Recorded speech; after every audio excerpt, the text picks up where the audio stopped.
Ayo. Grabe, nalatak sa tangal daw. Yun, naka natin nalatak. Ito yung mga term para kami, ito kalsada nga. Ay, kusa nakti kruro. So, ito problema, nohan nga gimana dito, kumangana dito fuel gauge. Well, iso mo ti sumaruno nga project iti. I was expecting nga aday pa iti madano na. Nagtutak ni hanamoton nga makasangat, makauli diti sangatan.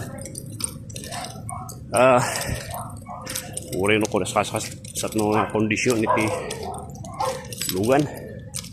Uri no kasano kabig-big sa iti makina. Uri no ko na mga insin pa mami nga preno.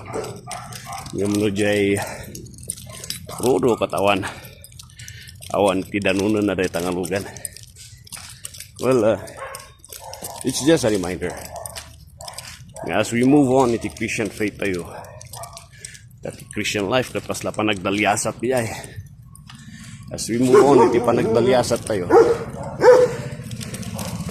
Iti pamati iti ako. Iti pa mga liplibatan. Iti sa uwi iti Diyos na iso ti krudo. So ti krudo tayo, iti pamati. So ti mga susinar para tayo, iti adayo nga danon nanti panagbiag tayo nga panakausar iti Diyos. So nga napatuglaunay iti sa ti Diyos. No iti krudo, no iti lugan. Dita ti krudo. Iti saruanan ti Diyos. Dita ti sa ti ako. So nga nga ni napagata ako no iti krudo. It's nice. Na-estimate ko noon niya titartarayan na ito sa tilugan. Usually kasuksukat ko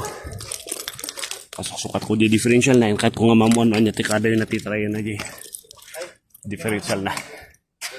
Okay, God bless and palagip anyong alipipatan iti krudo iti pamati anyong alipipatan iti sao ti Diyos iti krudo tayo tatlo adayo iti madanon tayo iti panakausar ti Diyos maglagi po niyo de. God bless you, Kabsat.